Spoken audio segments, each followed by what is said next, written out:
김유신은 신라 때의 장군입니다. 김유신은 서울 사람이다. 그의 12세조는 김수로인데 어떤 사람인지 알 수 없다. 김수로는 서기 42년에 구봉에 올라가 가락의 9촌을 바라보고 마침내 그곳에 나아가 나라를 새로 세우고 이름을 가야라 하였다가 후에 금강국으로 고쳤다. 그의 자손이 서로 왕위를 계승하여 구세손 구해에 이르렀는데 구해는 혹은 구차휴라고도 하며 김유신에게 정조부가 된다. 신라 사람들은 스스로 말하였다. 소호 금천시의 후예여서 성씨를 김씨라 한다.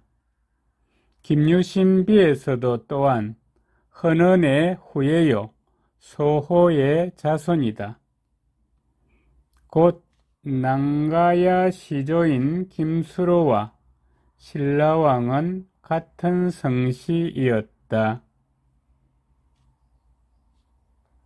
김유신의 할아버지 김무력은 신주도 행군 총관이 되어 일찍이 군대를 거느리고 나아가 백제왕과 그 장수 4명을 사로잡고 만여 명을 목베었다. 아버지 김서현은 벼슬하여 소판 대량주 도독, 안무 대량주 제군사에 이르렀다.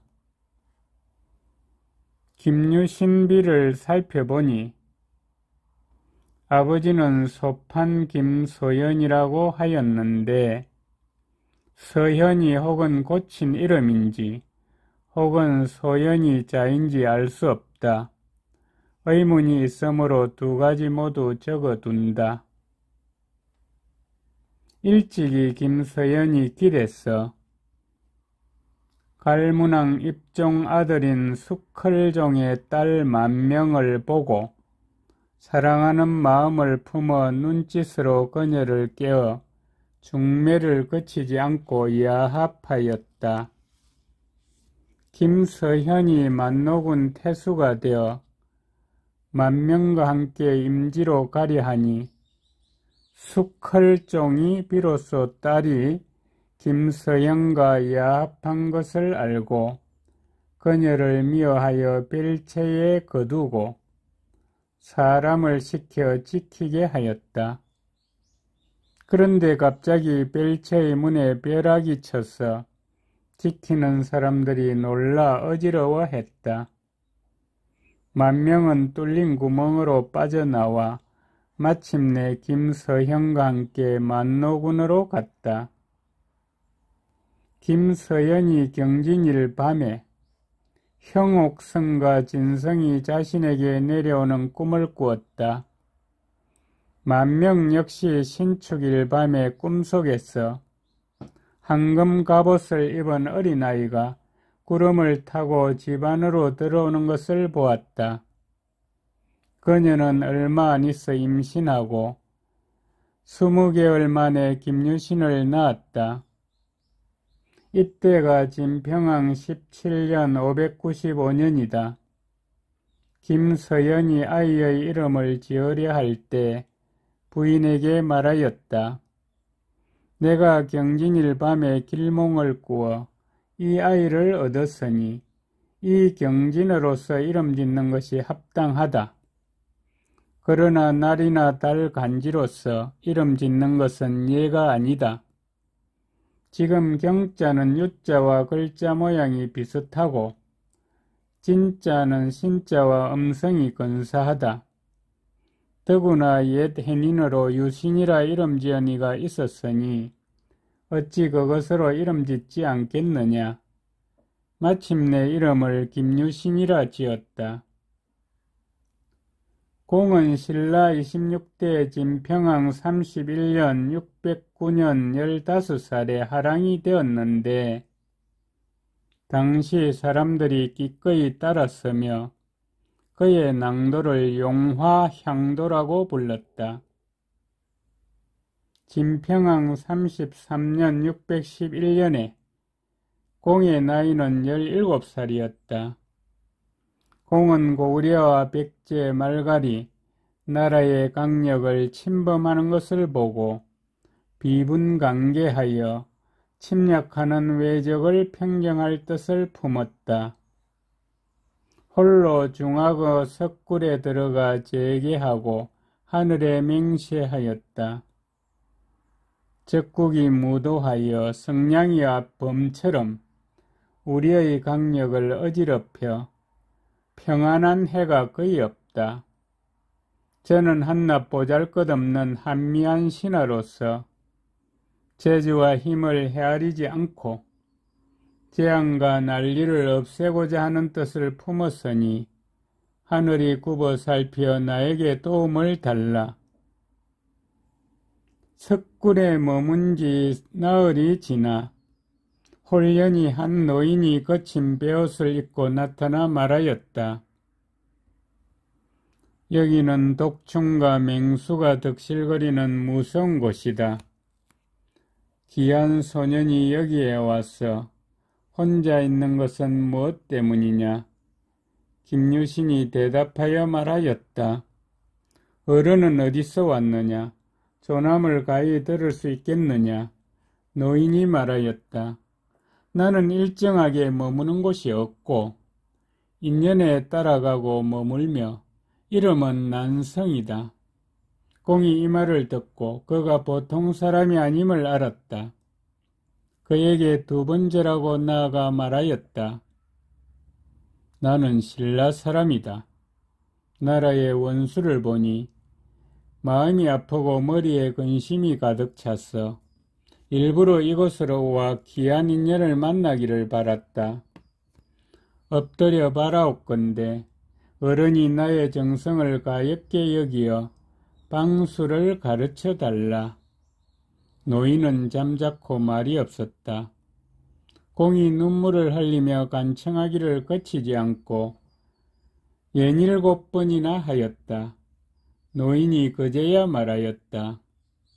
그대는 나이가 아직 어른데도 삼국을 병합할 뜻을 품었으니 또한 장하다 하지 않으랴. 이었고 비법을 가르쳐주고 말하였다. 삼가 함부로 전하지 말라. 만약 이롭지 않은 일에 쓴다면 도리어 재앙을 받을 것이다.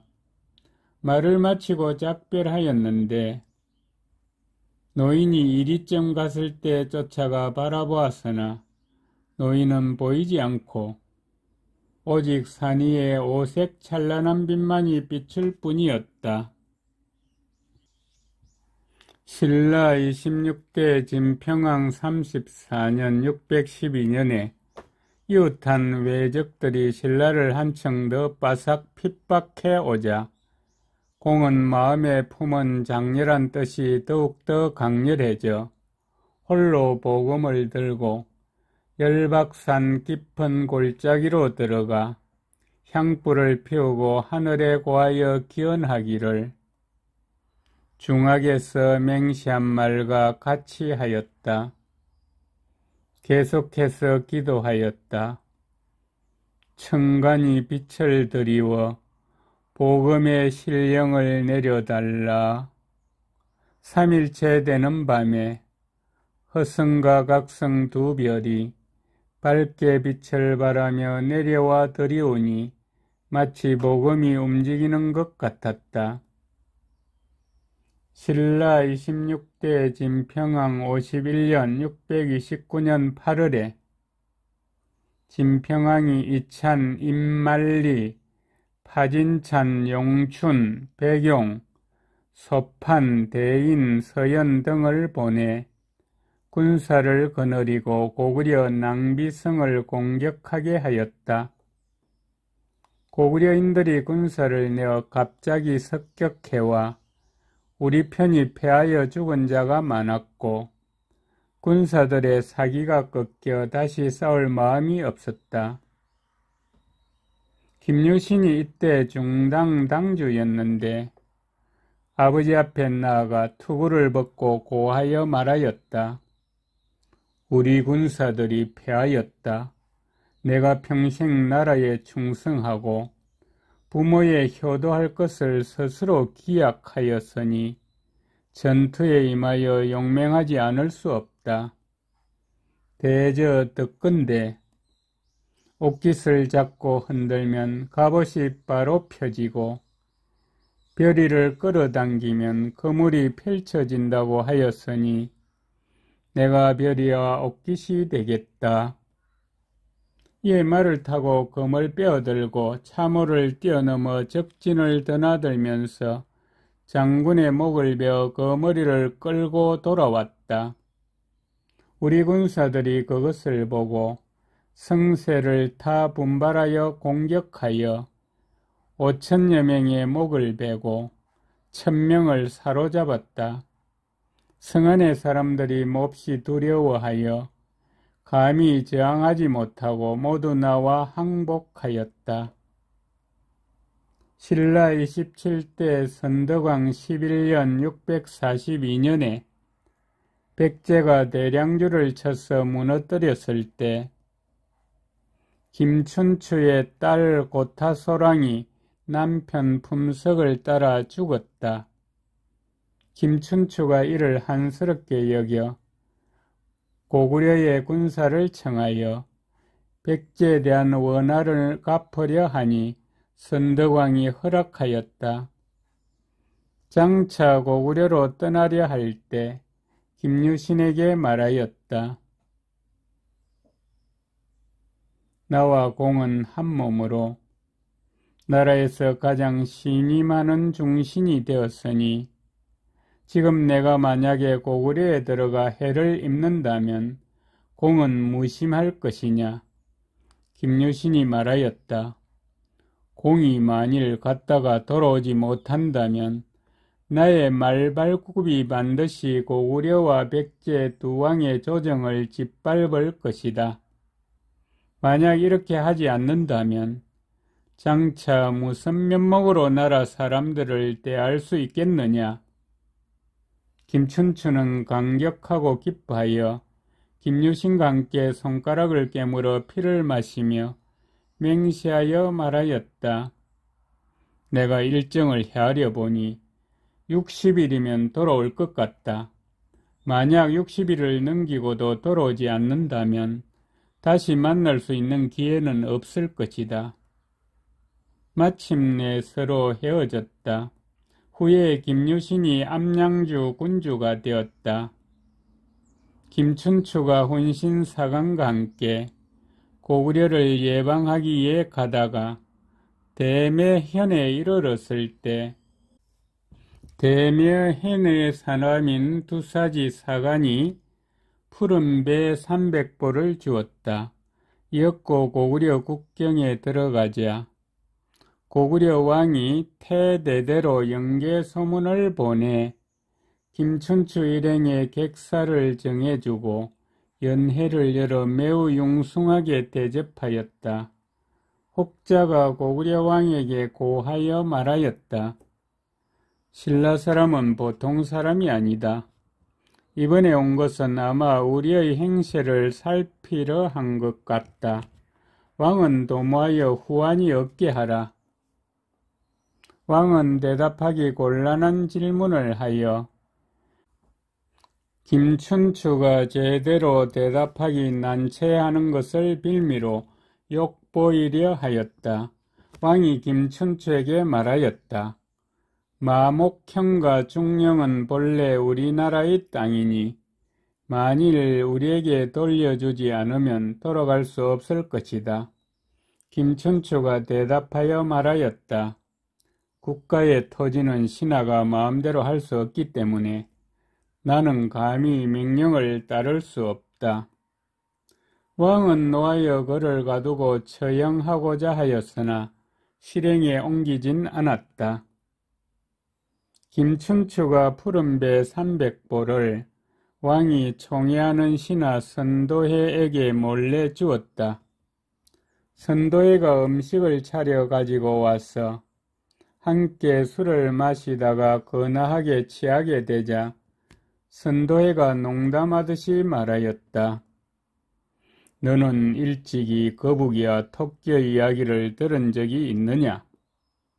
옛날 동해 용왕의 딸이 심장병을 앓았다. 의원이 말하기를 토끼의 간을 얻어 약을 지으면 치료할 수 있다라고 하였는데 그러나 바다 가운데 토끼가 없어 어찌할 수 없었다. 거북이 한 마리가 용왕에게 아뢰기를 내가 그것을 얻을 수 있다라고 하였다.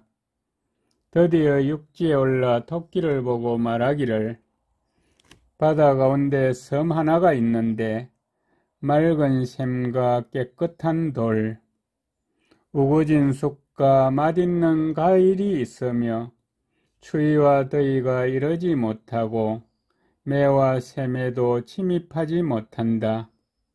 네가 만일 그곳에 가기만 한다면 아무 걱정 없이 편안하게 살 수 있을 것이다 라고 하였다.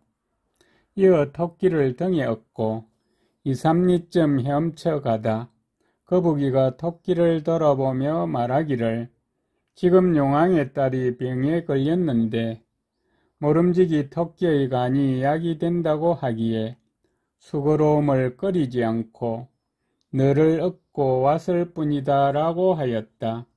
토끼가 말하기를 나는 신명의 후예라. 능히 오장을 꺼내 싣고 다시 넣을 수 있다. 일전에 약간 가슴이 답답함을 느껴 간과 심장을 꺼내 싣고 잠시 바위 밑에 두었는데 너의 달콤한 말을 듣고 서둘러 오너라. 간은 아직도 거기에 있으니 어찌 되돌아가서 간을 가지고 오지 않겠느냐.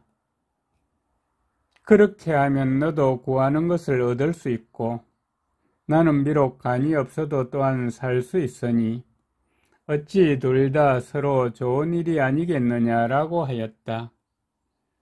거북이가 그 말을 믿고 되돌아가 막 해안에 오르자마자 토끼가 달아나 풀 속으로 들어가며 거북이에게 말하기를 어리석구나 그대여. 어찌 간 없이 사는 이가 있을 수 있겠느냐라고 하였다. 거북이는 아무 말도 못하고 물러갔다.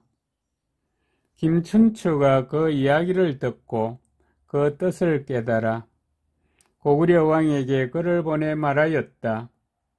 마묵평과 중령은 본래 고구려의 땅이었으니 내가 귀국하면 우리 왕께 돌려주라고 청하겠다.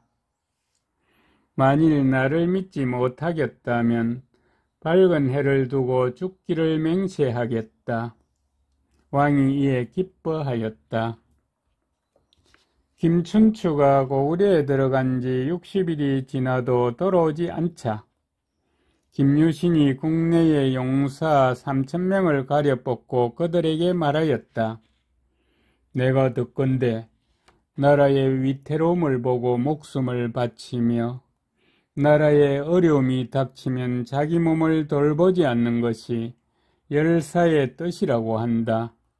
무릇 한 사람이 목숨을 바치면 100명을 당해낼 수 있고 100명이 목숨을 바치면 1000명을 당해낼 수 있고 1000명이 목숨을 바치면 10,000명을 당해낼 수 있으니 3000명이 목숨을 바치면 천하에 아무런 꺼리낌이 없을 것이다.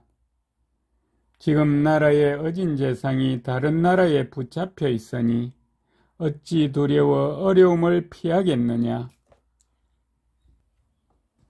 이에 여러 사람들이 말하였다. 비록 10,000번 죽고 1번 사는 곳으로 가더라도 감히 장군의 명령을 따르지 않을 수 있겠느냐. 마침내 왕에게 청하여 출병 날짜를 정하였다. 이때 고구려의 첩자인 성녀 덕창이 사람을 시켜 고구려 왕에게 김유신의 출병 소식을 알렸다.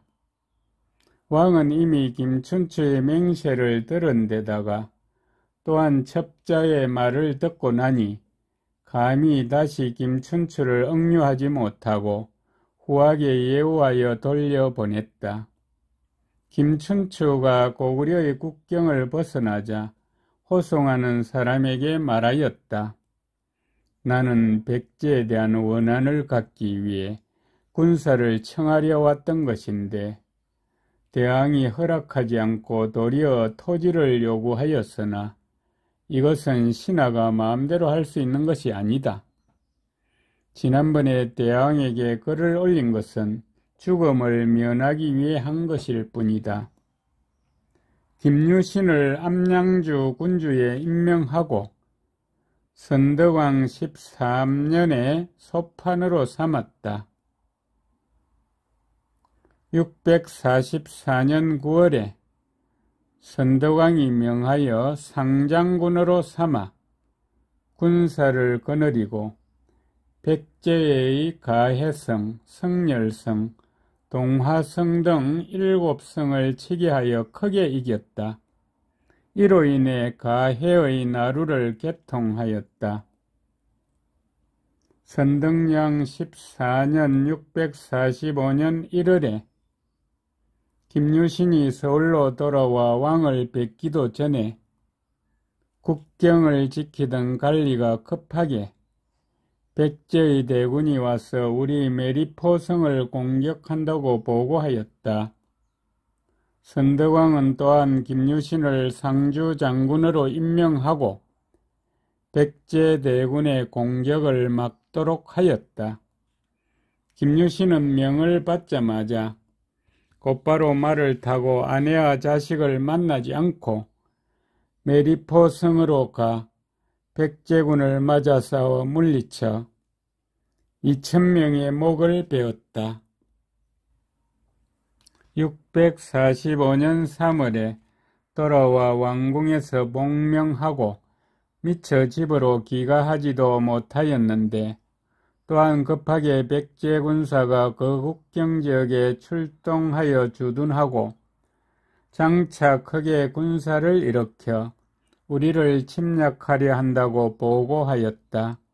선덕왕은 다시 김유신에게 고하여 말하였다. 청컨대 공은 수고로움을 끓이지 말고 빨리 가서 그들이 이르기 전에 대비하라. 김유신이 또한 집에 들르지 않고 군사를 훈련시키고 병기를 손질하여 서쪽을 향하여 갔다. 이때 그 집 사람들이 모두 문 밖에 나와 오기를 기다렸는데 김유신은 문을 지나 돌아보지도 않고 갔다. 50여 보 정도 가서 말을 멈추고 사람을 시켜 집에 가서 물을 가져오게 하여 마시고 말하였다. 우리 집의 물은 아직 옛맛 그대로구나. 이에 군사들이 모두 말하였다. 대장군이 이와 같이 하는데 우리가 어찌 혈육과 이별하는 것을 한스럽게 여기겠느냐. 국경에 이르자 백제인들이 우리 군대의 방위 태세를 바라보고 감히 가까이 다가오지 못하고 곧바로 물러갔다. 선덕왕이 그 소식을 듣고 매우 기뻐하여 관작과 상을 내려주었다.